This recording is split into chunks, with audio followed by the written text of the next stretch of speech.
99% of people will never achieve a truly shredded physique, but the top 1% follow a formula that works every single time.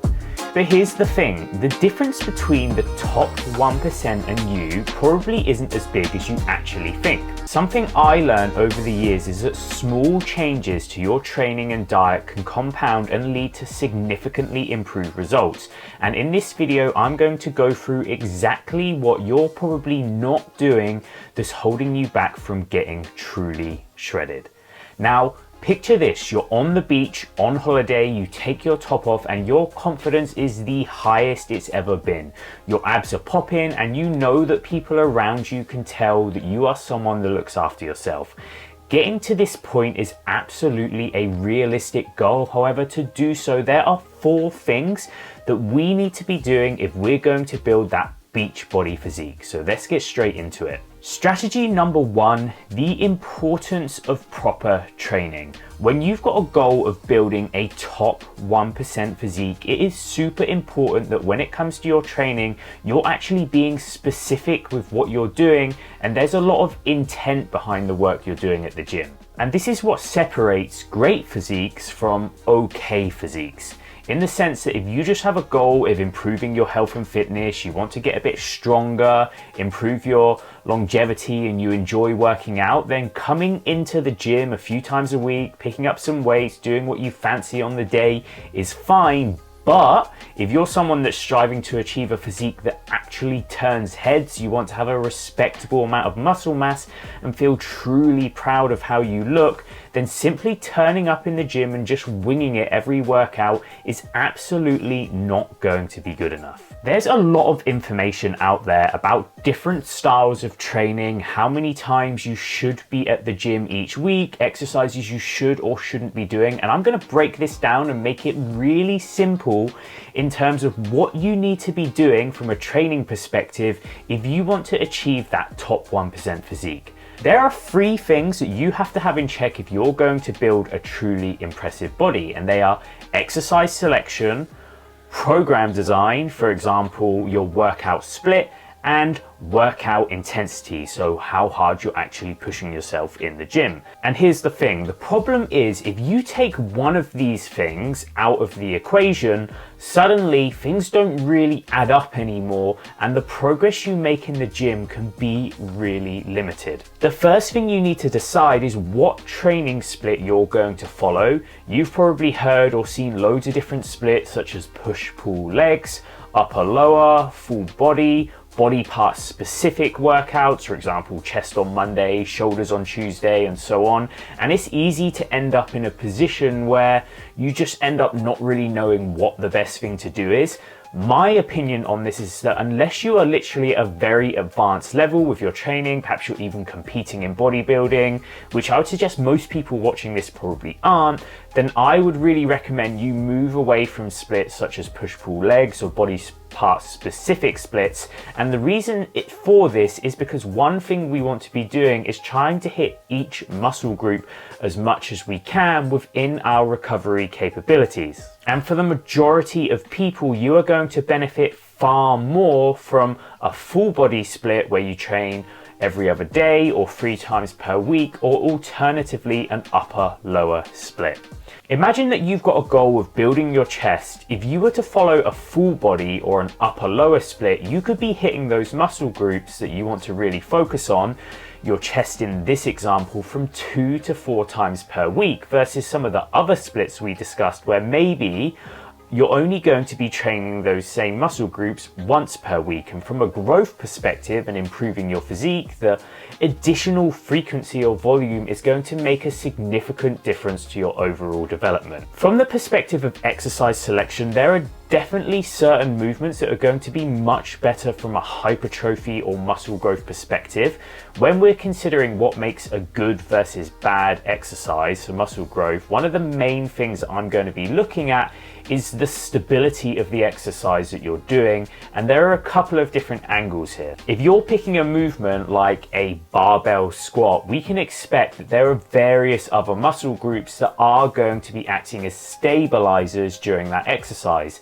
And if stabilizing muscles are quite weak, they may be the thing that fails and stops you from continuing, whilst your quads, in the example of a squat, may still have had a little bit more in the tank. So if we're able to pick movements, perhaps where the stability is provided for us, and sometimes that means using machines like a leg press or a leg extension, those exercises can actually be really beneficial. Now, I do want to be really clear and just say that because an exercise isn't 100% stable, it doesn't mean it's not a good exercise and can't be incredibly effective at building muscle, but it's just a consideration we need to have.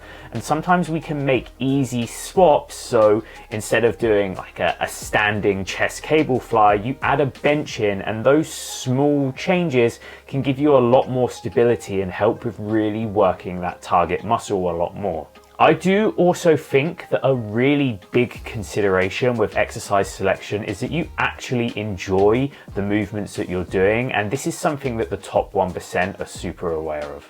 Strategy number 2, staying consistent with your exercise selection. A massive mistake people make that the top 1% are all over is ensuring that they're not constantly chopping and changing their program and adding in and taking out exercises every single month. When you've got a goal of muscle growth, this whole notion of shocking your muscles is just such nonsense and not how you actually build a great physique. When you do an exercise, your body makes what is called a neurological adaptation, and that is effectively where your body becomes more efficient at completing a movement pattern. So to give you an easy to understand example, think of a time where maybe you went for a run after a long time off and how hard it felt, then how much easier it was the second time around. And you might run 5K both times, and the second time you knock 3 minutes off what you did only 5 days before. But does that mean that you're suddenly 3 minutes fitter in 5 days? No, it means that your body has become more efficient and you were able to complete a task, in this case running, in a way that was a lot easier and more efficient. And this principle is exactly the same when it comes to weights training. Every single time you do deadlifts, your body becomes more and more efficient. You're able to more accurately work the muscles that you're really focusing on without other things taking over, and you can progressively increase the weight, get stronger and add more muscle. And that progressive overload, where you're maybe completing more reps or adding a little bit of weight each time, is the foundations of creating a top 1% physique. But the trick people fall for is they add in a new movement each month and think because their strength goes up really quickly on that exercise that they must be making loads of gains. But actually it is just those neurological adaptations that they're experiencing, and they absolutely do not equate to more muscle growth. We want to become incredibly efficient at a group of exercises in our plan and work on improving and building our strength over time. And it's not unrealistic that your training plan could literally stay exactly the same for as much as 6 to 12 months. The final really important factor with your training is your intensity level and ensuring that you're actually taking the exercises you do to failure. Building muscle is not easy, and if you do not provide enough stimulus to your body that an actual change is required, then you can be pretty certain that it won't. There are a significant number of studies that show the reps towards the end of the set where you're really pushing yourself to the max, you're giving it your all, and that rep is moving super slowly. Those are the very reps that provide the most amount of stimulus to your body that leads to muscle hypertrophy. So if you're always stopping short of getting to that set because it feels hard and that voice in your head is telling you to stop, you can be sure that you're going to be leaving a lot of progress on the table. Strategy number 3, having a long-term diet plan. Moving on from training, the second part of the formula for creating a top 1% physique is having a diet that works for you and is actually aligned with your goals. When I first wanted to get into shape and see physical changes, I used to spend a few hours in the kitchen on a Sunday morning, smashing out a whole load of food prep, making these meals that were really focused on healthy choices. I'd make chicken, rice, vegetables, the same sort of meal with maybe another protein source. I'd have a protein shake, some nuts for breakfast, and I was going to the gym, training a few times a week, and I just remember sitting there thinking to myself after a month, why am I literally seeing no changes here? My body weight is the same, I look the same, I still feel crap when I look in the mirror. And this leads me on to another point that the top 1% are really in control of. When you've got a goal of building a great body, yes, absolutely the food choices you're making are really important, but alongside that, the best of the best are also very focused on how much they're consuming as well. You can have a great diet and make really good choices every single day, but when it comes down to it, if you're eating too much or too little, this will completely derail your efforts of actually seeing changes to the way that you look. When I'm setting up a diet for a client who wants to get shredded, the way that I typically approach this is getting them to work towards a calorie and a protein target and give them some flexibility on carbohydrates and fats as long as they're not going over their calories at the end of each day. Assuming you're in a deficit and consuming enough protein, I think to build a real elite physique, you've got to be compliant long term with the way that you eat, and the best way to do that is to incorporate elements of flexibility and ensuring you actually enjoy your meals. Another thing the top 1% know that makes a huge amount of difference is food volume. So touching back on food choices, if you've got a goal, for example, of 2,000 calories, that could look very different in terms of the amount of food you can eat if your choices are bad. So when you're in that fat loss phase, you do need to take care to think about avoiding foods that take up a larger amount of calories but won't touch the sides when it comes to avoiding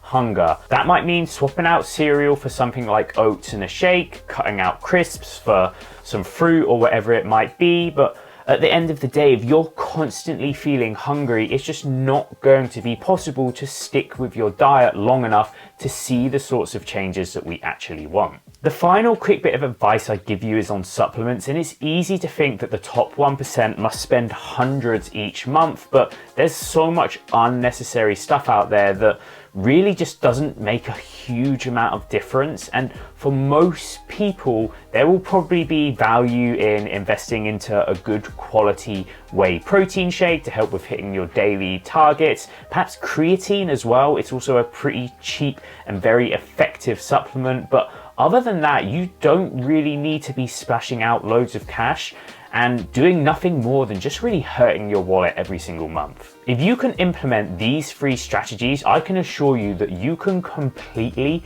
transform your physique and the way that you look and feel without having to turn your whole life upside down to see the changes that you want. I hope you found this video helpful, and if you want to get more information on one-to-one coaching with me and find out how I can help you achieve your dream physique, click the link in the description now, tell me a bit about your goals, and I'll come back to you very soon.